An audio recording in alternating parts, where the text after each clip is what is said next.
pensait avoir tout gagné, un divorce, des millions, et une épouse sans défense. Mais il a oublié une chose, derrière Grace se cachait une légende du droit. Ce jour-là, la salle d'audience a tremblé, et la justice a frappé plus fort que jamais.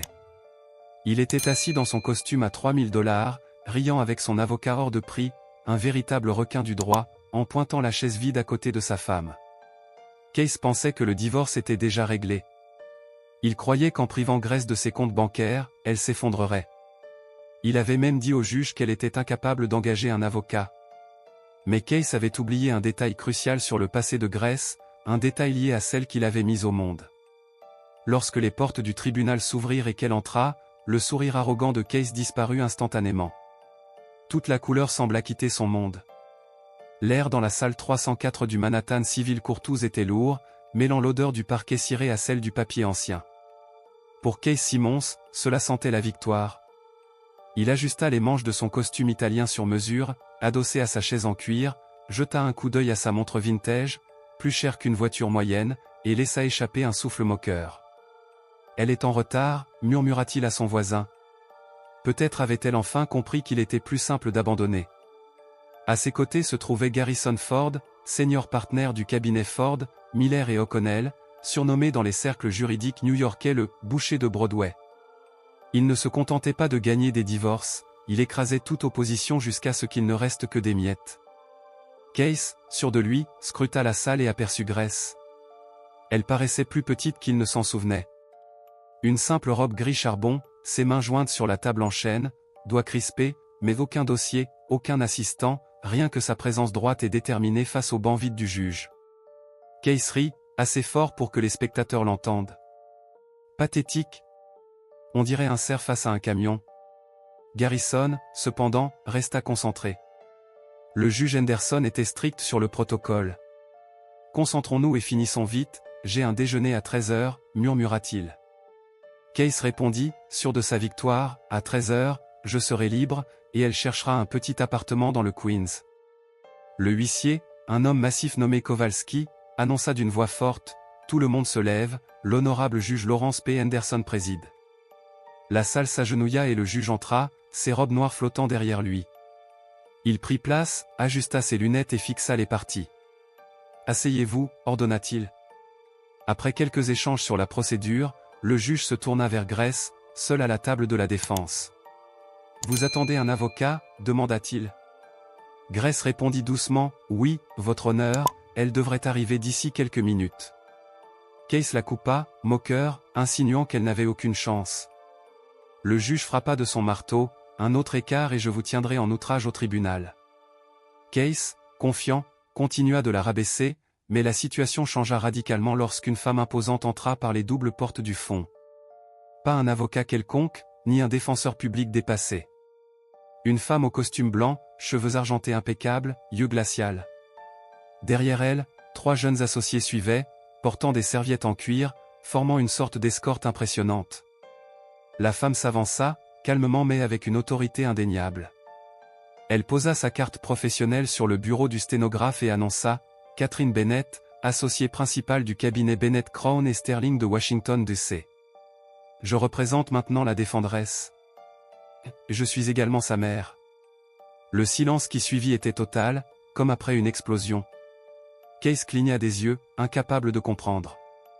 Grace, les larmes aux yeux mais le menton haut, confirma « Je pensais qu'elle était absente de ma vie, pas morte. » Catherine s'assit à côté de sa fille, sans gestes affectueux immédiats. Grace a quitté la maison il y a 20 ans pour vivre simplement, loin de mes responsabilités. Aujourd'hui, nous allons régler cette affaire correctement. Nom de Bennett. Raclement de gorge. Catherine tourna son regard vers Garrison Ford. L'avocat adverse essayait visiblement de paraître plus petit dans son siège. « Ah bonjour, Garrison » dit Catherine avec amabilité. « Je ne vous ai pas vu depuis le litige sur la fusion Oracle Tech en 2015. Vous étiez à peine associé à l'époque, n'est-ce pas? À servir le café aux vrais avocats. » Garrison Ford racla la gorge, le visage rouge. « À Mademoiselle Bennett, c'est un honneur. Je ne savais pas que vous étiez admise au barreau de New York.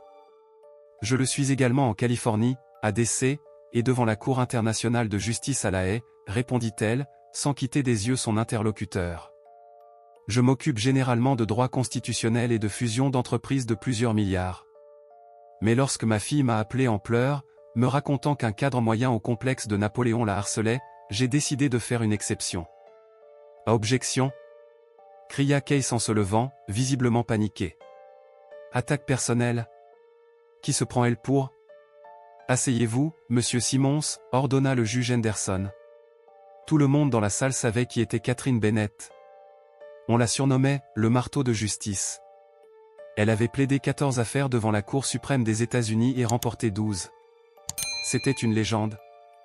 À mademoiselle Bennett, dit le juge Henderson, votre réputation vous précède. Nous sommes en pleine audience concernant le partage des biens. Monsieur Ford a déposé une requête pour jugement par défaut. Ah oui, j'ai vu cette requête, dit Catherine en sortant un dossier de sa mallette. C'était maladroit, mais amusant. Elle se leva et s'avança vers le banc, remettant un épais paquet de documents à l'huissier pour le juge. Elle laissa tomber un double exemplaire sur le bureau de Garrison Ford avec un bruit sec. Un monsieur Ford prétend que ma cliente n'a aucun actif et n'a pas d'avocat. Ce point est désormais réglé. De plus, monsieur Simmons affirme que le Penthouse sur la 5e avenue, la maison dans les Hamptons et le portefeuille chez Goldman Sachs sont sa propriété exclusive, protégée par un contrat prénuptial signé il y a 7 ans. Ah, ce contrat est solide, cria Case. Elle n'a rien. Elle l'a signé. Catherine retira à nouveau ses lunettes et se tourna vers Case. Ah, monsieur Simmons, savez-vous qui a rédigé le modèle standard de la clause sur la coercition dans les contrats conjugaux à New York? Je ne sais pas, répondit-il. Ah, c'est moi, dit Catherine calmement. En 1998, j'ai rédigé la législation qui définit ce qui constitue une coercition lors de la signature d'un contrat marital. Et selon la déclaration sous serment fournie par ma fille ce matin, vous avez menacé de lui retirer certains droits si elle ne signait pas ce document avant le mariage. La salle d'audience retint son souffle. Ah, c'est un mensonge, hurla Case, son visage violacé. Elle ment. Nous avons également les messages de cette nuit-là, continua Catherine, sa voix s'élevant juste assez pour couvrir ses cris. Récupérés sur le serveur cloud que vous pensiez avoir effacé. Exhibit C, votre honneur. Le juge Henderson parcourut les pages et haussa les sourcils. Garrison Ford feuilletait les documents frénétiquement, la sueur perlait sur son front. À votre honneur, nous n'avons pas eu le temps de vérifier ces preuves. C'est un piège. Un piège? Rit Catherine, un rire glaçant. Monsieur Ford, vous avez tenté de faire un jugement par défaut contre une femme sans avocat pendant que votre client la ridiculisait. Vous n'avez pas le droit de vous plaindre de l'équité. Passons maintenant aux finances. Catherine se tourna vers la salle, comme pour donner un cours de droit. Un monsieur Simmons prétend que sa fortune nette est d'environ 8 millions de dollars, une somme respectable pour un homme de ses talents limités. Cependant, mon équipe de comptables spécialisés, qui traque habituellement le financement de réseaux suspects pour le Pentagone, a passé les 12 dernières heures à suivre le réseau complexe de sociétés écrans créé par M. Simmons dans les îles Caïmans et à Chypre. Elle laissa tomber un second dossier sur la table. Il semble que M. Simmons ait transféré des actifs conjugaux vers une société appelée Apex Venture depuis 5 ans. Le montant total n'est pas de 8 millions, mais de 24 millions. Et puisque vous ne l'avez pas déclaré sur votre affidavit signé sous serment ce matin, cela constitue une fraude. Case s'affaissa dans son siège, regardant Garrison. Fait quelque chose? Mais Garrison hésita, figé devant les documents et le juge qui le fixait. Catherine, elle, examinait tranquillement ses ongles manucurés. J'ai besoin d'une pause, dit Garrison. Requête refusée, répondit le juge Henderson. Je veux en savoir plus sur ses comptes aux Caïmans. Mademoiselle Bennett, veuillez continuer. Catherine redressa sa jupe. Merci, votre honneur. Mais avant de poursuivre sur la fraude, j'aimerais évoquer la moquerie dont ma cliente a été victime concernant son absence d'avocat. Elle retourna auprès de Grace et posa une main sur son épaule. Pour la première fois, Grace leva les yeux vers sa mère et lui offrit un sourire sincère et plein d'espoir. Case, dit Catherine d'une voix presque intime, vous avez moqué ma fille parce que vous la croyez faible. Vous vous êtes trompé. Elle est gentille, oui, mais elle n'est pas naïve. Vous avez pris son silence pour un consentement. Que le procès-verbal montre, déclara-t-elle ensuite clairement, que Grace Simmons est désormais représentée par Catherine Bennett. Et je ne suis pas ici pour négocier un accord, monsieur Ford. Je suis ici pour défendre ses droits et ses biens. L'air dans la salle changea. Les spectateurs, auparavant détachés, étaient désormais captivés. Les téléphones sortis, tout le monde réalisait que quelque chose de majeur se passait dans la salle 304. « Ah, mademoiselle Bennett, souhaitez-vous interroger votre témoin ?»« Ah oui, votre honneur, répondit Catherine. J'appelle Case Simmons à la barre comme témoin hostile. » Case, figé, regarda Garrison. « Ah, je dois vraiment y aller ?»« Ah oui, souffle Garrison, et surtout, ne mens pas. Elle sait tout. » Case s'assit à la barre et fut assermenté. Il essayait de retrouver son calme. Catherine s'avança vers le pupitre. « Parlons de votre remarque sur le trafic qui a retardé ma fille, » commença-t-elle. Case balbutia. « C'était une façon de parler. Elle est toujours en retard, désorganisée. » « Et désorganisée ?» répéta Catherine. « Est-ce pour cela que vous gériez toutes les finances du mariage ?»« Exactement, » répondit Case, reprenant confiance. Grace est rêveuse, elle peint, elle fait du bénévolat. Elle ne comprend pas les investissements. Je faisais tout pour protéger notre avenir. Pour protéger votre avenir, demanda Catherine. Et le condo acheté à Miami le 14 mars de cette année? Celui inscrit au nom de Simmons Holdings LLC? Case cligna des yeux, confus. Ah, c'était un bien pour l'investissement? Ah, étrange, dit Catherine. Car selon les relevés de cartes bancaires associés à ce bien, vous avez acheté des meubles pour une chambre d'enfant. Et le bracelet acheté 3 jours plus tard chez Tiffany? Était-ce pour la mise en scène ou pour une autre personne? À objection, cria Garrison. Réponse rejetée, jugea Henderson. Répondez à la question. Case agrippa le bord de la barre. Je ne sais pas de quoi vous parlez. Catherine sourit, le sourire du prédateur qui sent le vent tourner. Très bien, passons pour le moment sur la question de cette relation. Nous y reviendrons plus tard. Ah, parlons de votre société, Apex Venture, continua Catherine. Vous avez affirmé dans votre affidavit que votre revenu l'année dernière était de 400 000 $. Le marché était en baisse, lança Catherine avec assurance. Elle se tourna vers le coffret à bijoux, vide puisque le procès se déroulait sans jury, puis regarda le juge. Votre honneur, j'ai ici des relevés bancaires de la First National Bank of Cyprus. Il montre un virement de 2 millions de $ vers un compte contrôlé par Apex Venture le même jour où M. Simmons prétendait que le marché était en baisse. Elle montra ensuite le bordereau de retrait. Monsieur Simmons, pouvez-vous expliquer l'usage de cette somme? Case resta silencieux, la gorge sèche. Catherine reprit calmement, vous avez acheté des crypto-monnaies, stockées sur un disque dur sécurisé, actuellement dans un coffre à la Grand Central branch de Chase Bank. La tension monta dans la salle. Case ne savait plus quoi dire. Catherine, d'une voix calme mais ferme, poursuivit, vous n'avez pas déclaré ces fonds et vous ne les avez pas partagés avec votre épouse. Vous avez sous-estimé ma fille, mais la seule erreur ici, Case, est de penser que l'on peut cacher de l'argent impunément. Sous le choc, Case finit par admettre que l'argent existait et qu'il avait tenté de le dissimuler. La salle d'audience resta silencieuse. Catherine rassura sa fille Grace, en lui tenant la main. Garrison Ford, avocat expérimenté, réalisa que Case venait de compromettre sa propre défense et décida de se retirer, citant un conflit éthique. La situation dégénéra lorsque Case tenta de réagir physiquement, mais fut calmement maîtrisé par les agents.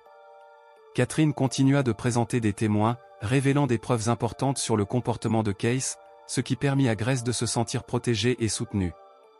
Le juge Henderson prit des mesures immédiates, gel des actifs, attribution de la maison et de la propriété à Grace, et couverture des frais juridiques. Case se retrouva seul, confronté aux conséquences de ses actes, tandis que Catherine et Grace reprenaient le contrôle de leur vie, renforcés par cette victoire. À l'extérieur, alors qu'elle sortait du tribunal, un homme apparut dans une voiture noire. Catherine le reconnut immédiatement, son père. La suite de l'histoire promettait d'être pleine de révélations. Catherine regarda Richard avec fermeté. « J'ai fait ce qu'il fallait. » William acquiesça, jetant un regard à Grace. Cela faisait 20 ans qu'elle n'avait pas vu son père, celui qui avait soutenu Case lors de leur mariage pour un simple intérêt commercial. « Que fais-tu ici ?» demanda Grace.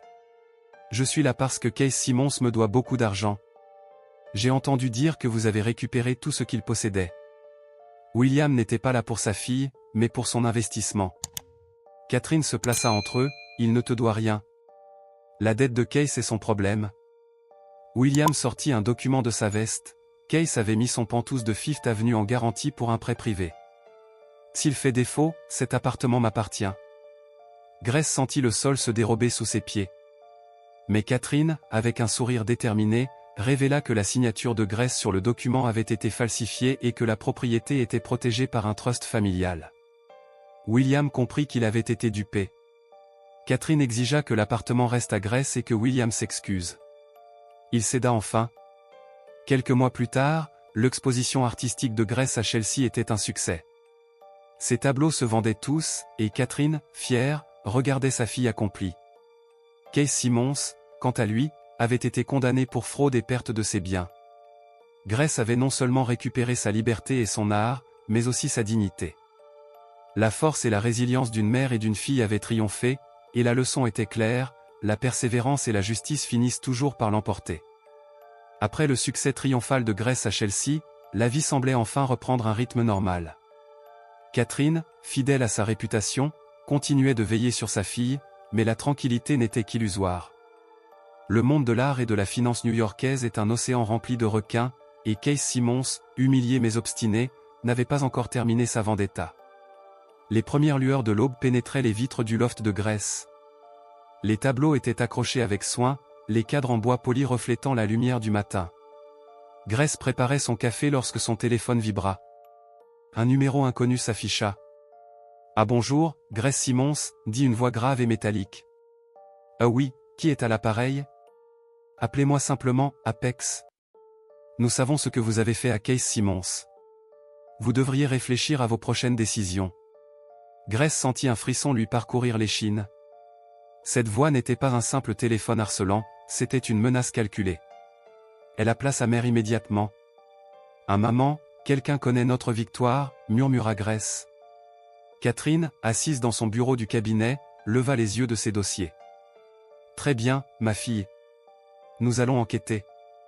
Mais souviens-toi, personne ne s'attaque à une Simmons et reste impuni. » Pendant ce temps, Case Simmons, désormais sans argent, avait trouvé refuge auprès de figures mystérieuses du milieu financier et criminel de Manhattan. Il avait compris que ses jours de luxe étaient finis, mais son ego ne lui permettait pas de disparaître. « Nous allons vous remettre sur pied, Case » dit un homme grand, habillé en costume sombre, les lunettes noires sur le nez.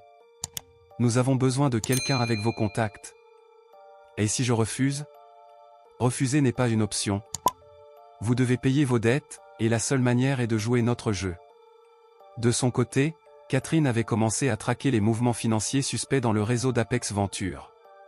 Ces experts en cyberfinance, armés de logiciels que même certaines banques n'avaient pas, découvraient des flux d'argent dirigés vers des comptes offshore cachés derrière des sociétés écrans. « C'est plus gros que ce que nous pensions », dit Catherine à Grace. « Si Case n'a jamais été honnête avec toi, imaginez ce que ces gens ont fait en coulisses. » Quelques semaines plus tard, un gala d'art prestigieux fut organisé à Manhattan. Grace y exposait ses œuvres les plus récentes, inspirées de sa victoire juridique et de son renouveau personnel. Le tapis rouge scintillait sous les projecteurs, mais dans l'ombre, une silhouette observait. Case, déguisé et méconnaissable, observait sa victime. « Il n'a pas changé », murmura un invité à Catherine, qui surveillait discrètement les allées. « Et il ne changera jamais », répondit Catherine en ajustant ses lunettes. « Nous devons protéger Grace, mais il est temps de frapper avant qu'il ne fasse quelque chose d'irréparable. » Catherine organisa une réunion stratégique avec son équipe et un détective privé. Ensemble, ils mirent au point un plan non seulement pour neutraliser Case, mais pour remonter à ses nouveaux complices et dévoiler le réseau criminel dans son intégralité. Le plan de Catherine était audacieux. Grace et Catherine allaient se faire passer pour des acheteuses d'art très influentes.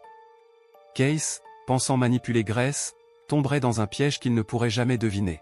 « Rappelez-vous, » dit Catherine à sa fille, « l'ennemi se croit plus intelligent que nous.